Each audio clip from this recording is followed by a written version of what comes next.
Evangelho, quinta-feira da 28ª semana do Tempo Comum.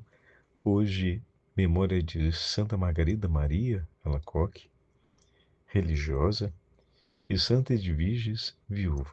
O Senhor esteja convosco, Ele está no meio de nós. Proclamação do Evangelho de Jesus Cristo segundo São Lucas. Glória a vós, Senhor. Naquele tempo disse o Senhor: Ai de vós, porque construís os túmulos dos profetas. No entanto, foram vossos pais que os mataram. Com isso, vós sois testemunhas e aprovais as obras de vossos pais, pois eles mataram os profetas e vós construís os túmulos. É por isso que a sabedoria de Deus afirmou: Eu lhes enviarei profetas e apóstolos, e eles matarão e perseguirão alguns deles, a fim de que se peçam contas a esta geração do sangue de todos os profetas derramado desde a criação do mundo, desde o sangue de Abel até o sangue de Zacarias, que foi morto entre o altar e o santuário. Sim, eu vos digo, serão pedidas contas disso a esta geração. Ai de vós, mestres da lei, porque tomastes a chave da ciência. Vós mesmos não entrastes, e ainda impedistes os que queriam entrar. Quando Jesus saiu daí, os mestres da lei e os fariseus começaram a tratá-lo mal e a provocá-lo sobre muitos pontos. Armavam ciladas para pegá-lo de surpresa por qualquer palavra que saísse de sua boca. Palavra da salvação. Glória a vós, Senhor. Quinta-feira da 28ª semana do Tempo Comum, hoje memória de Santa Margarida Maria Alacoque, religiosa, e Santa Edviges, viúva. Em nome do Pai, do Filho e do Espírito Santo. Amém. Amados irmãos e irmãs, hoje a Santa Liturgia nos dá a graça de continuarmos ouvindo o 11º capítulo do Evangelho de São Lucas, no dia em que a Igreja celebra facultativamente a memória dessas duas importantes santas dentro da nossa tradição da devoção popular aqui no Brasil e no mundo inteiro. Santa Margarida Maria foi aquela a quem o Senhor apareceu, trazendo-lhe as revelações a respeito do seu sagrado coração. Margarida nasceu em Borgonha, na França, no ano de 1647. Seus pais, apesar de serem católicos fervorosos, não desejavam que a filha seguisse a vida religiosa. Não obstante, desde os 4 anos de idade, conta ela no seu diário espiritual, Deus introduziu no segredo da sua vida interior e da comunicação com o céu sua presença. Desde os 4 anos, Santa Margarida tinha um coração em grande pureza e amor, ao ponto de ver e perceber a presença de Deus ao lado dela. Só aos 24 anos conseguiu vencer a resistência de sua família e finalmente entrou para a Ordem da Visitação, a ordem fundada por São Francisco de Sales. Ao fazer os primeiros votos, recebeu o nome de Maria e tornou-se a irmã Margarida Maria Alacoque. Entre as irmãs, Margarida não era feliz por causa dos comentários a seu respeito. Embora nunca tenha revelado que tinha visões de Nossa Senhora desde sempre, desde muito pequenina, e de que Nosso Senhor fazia-se sentir constantemente, permaneceu entre as visitandinas, como eram chamadas as irmãs da congregação, mais de 20 anos, recebendo graças extraordinárias e fazendo muitas penitências e mortificações por amor às almas, sempre com um grande sorriso nos lábios. Seu diretor espiritual, o grande sacerdote Cláudio de Colombier, reconheceu nela o carisma dos santos, ou seja, reconheceu nela os sinais místicos da santidade. Então, dessa forma, pediu que ela escrevesse tudo aquilo que o Senhor lhe mostrava e tudo aquilo que o Senhor lhe trazia ao íntimo da alma. Inicialmente, Margarida opôs-se a esse pedido, mas acabou por obedecer, convencida que seriam escritos apenas para ela mesma e para o conhecimento do seu diretor espiritual. Acabam por ser a sua autobiografia, os textos que ela escreve, a partir da qual a Igreja vai conhecer e instituir a festa litúrgica do Sagrado Coração de Jesus. pela palavra do seu diretor espiritual, Santa Margarida Maria, termina por recolher um grande e profundo itinerário das revelações de Nosso Senhor sobre o Sagrado Coração, como é celebrado hoje, e com todos os mistérios de amor e as promessas que o Senhor nos deixou através da devoção no Sagrado Coração. É a partir de 1673 que Margarida Maria começou a receber finalmente as visitas de Jesus, que lhe aparecia e lhe pedia uma devoção particular ao seu Sagrado Coração. E lhe aparecia radiante como um sol, assim ele descreve, com sua chaga adorável, coroado de espinhos, sobre a qual despontava uma cruz, sobre um trono de espinhos. Esta narração nasceu a iconografia que conhecemos hoje do Sagrado Coração de Jesus. Jesus apareceu a Margarida Maria durante 17 anos consecutivos, até o dia da sua morte, quando a tomou pela mão para levar consigo. Que boa e santa hora da morte, ter Jesus que nos toma consigo. Jesus que lhe chamava discípula predileta, filha diletíssima do meu coração, comunicou-lhe os segredos do seu coração santíssimo e fez ela partilhar da ciência do amor profundo que existe nesse coração, o amor misericordioso. A religiosa também recebeu de Jesus uma grande promessa. Todos que recebessem a comunhão na primeira sexta-feira do mês, durante 9 meses consecutivos, receberiam o dom da penitência final, ou seja, morrer recebendo os sacramentos e sem pecado mortal. Jesus pediu-lhe ainda que solicitasse, à época, ao rei da França, Luís XIV, para consagrar o inteiro país ao coração de Jesus. O rei, infelizmente, nunca lhe deu resposta. Margarida faleceu no dia 17 de outubro de 1690.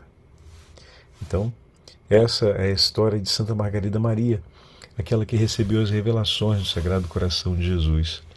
Que dia bendito o dia de hoje, porque todos os devotos do Sagrado Coração de Jesus devem um ato de amor e de gratidão, né? Não somente ao Senhor, mas ao Senhor através de Santa Margarida Maria e do Beato Cláudio de Colombier, sacerdote jesuíta. No ano de 1174, bem antes de Santa Margarida Maria, viveu aquela época Edviges. Ela nasceu em 1174. Foi uma mulher que de fato marcou o seu tempo. Estamos no período medieval. De família nobre e rica, ela testemunhou desde tenra idade as diversas formas da miséria nas pessoas que conhecia e amava ao seu redor. Ela se casa com 12 anos de idade com Henrique, duque da Polônia e da Silésia na época. Edviges, educada no catolicismo e detentora de uma fé inabalável, deparou-se com uma situação muito diferente daquilo a que estava acostumada. Seu marido, apesar de ser irmão de um clérigo, ele mal sabia rezar e escrever. Olha que coisa.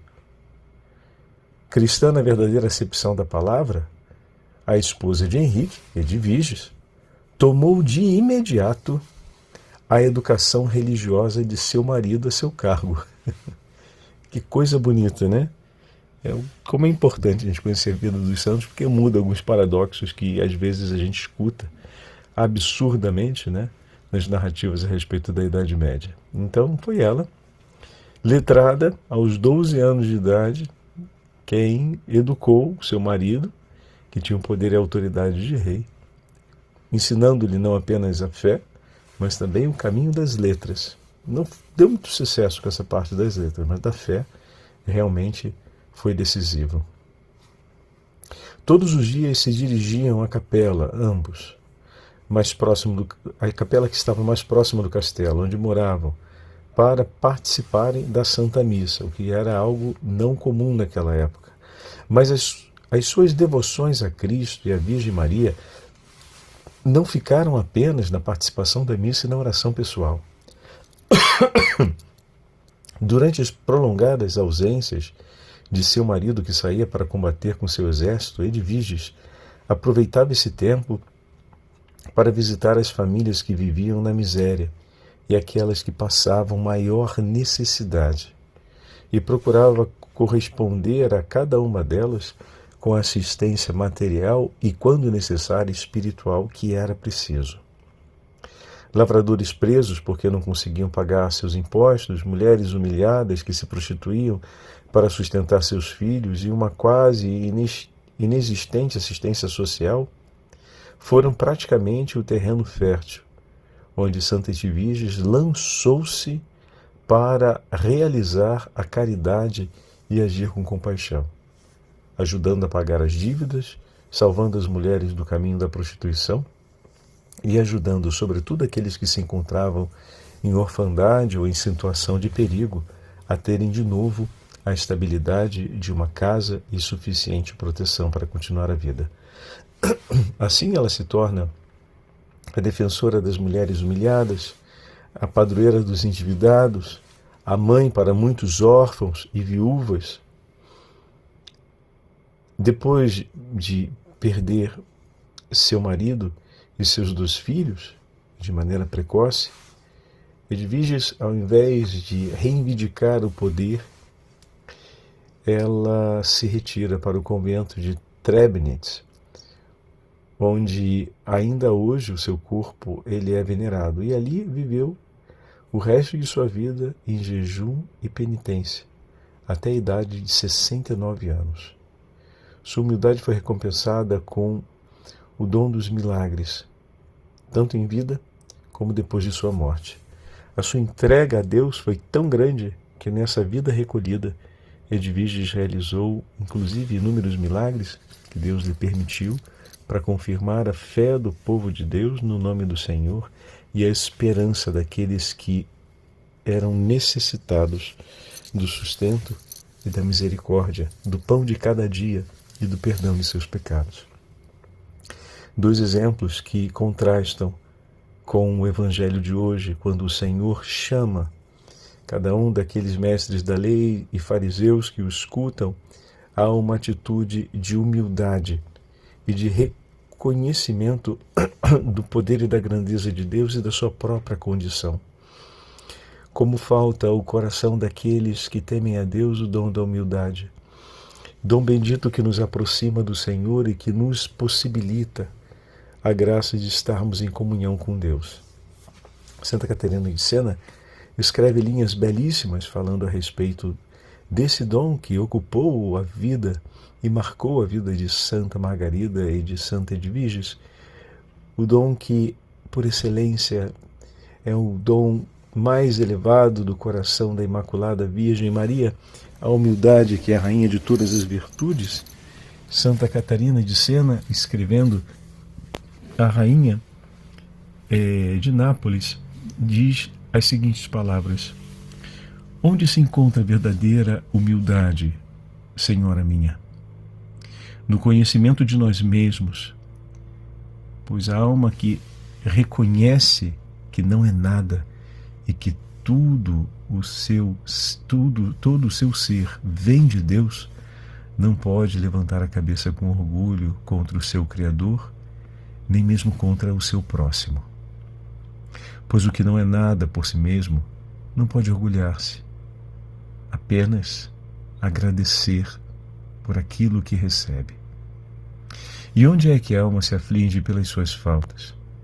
No conhecimento de si mesma também, considerando piedosamente quem é aquela que ofendeu a Deus e quem é o Deus que ela ofendeu e como ele agiu.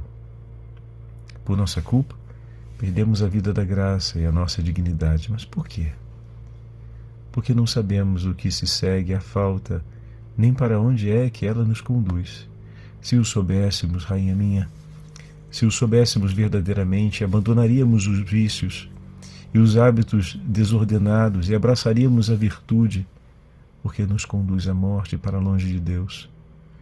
Então honraríamos a Deus, conservaríamos a beleza e a dignidade da nossa alma e desejaremos ainda mais que o Senhor revigorasse a nossa humildade. Seguiríamos a doutrina da verdade e, seguindo-a, seremos filhos dessa verdade e compreenderíamos ainda mais o quanto somos pequenos e um nada, o quanto tudo que temos por bondade do bom Deus que cuida de nós e que oferece por nós tudo que é seu. Com essas palavras de Santa Catarina de Sena, busquemos, queridos irmãos e irmãs, seguir o testemunho de nossas irmãs e entregar a nossa pequenez, reconhecendo-a nas mãos do Senhor, pedindo que triunfe sua vontade sobre nós através de sua infinita misericórdia. O Senhor esteja convosco, Ele está no meio de nós, pela poderosa intercessão das santas doutoras da Igreja, pela poderosa intercessão das santas viúvas da Igreja, pela poderosa intercessão das santas religiosas da Igreja e pela poderosíssima intercessão da Rainha das Virgens, a Beatíssima Virgem Maria, desça sobre todos vós e permaneça para sempre a bênção do Deus Todo-Poderoso, Pai, Filho e Espírito Santo. Amém.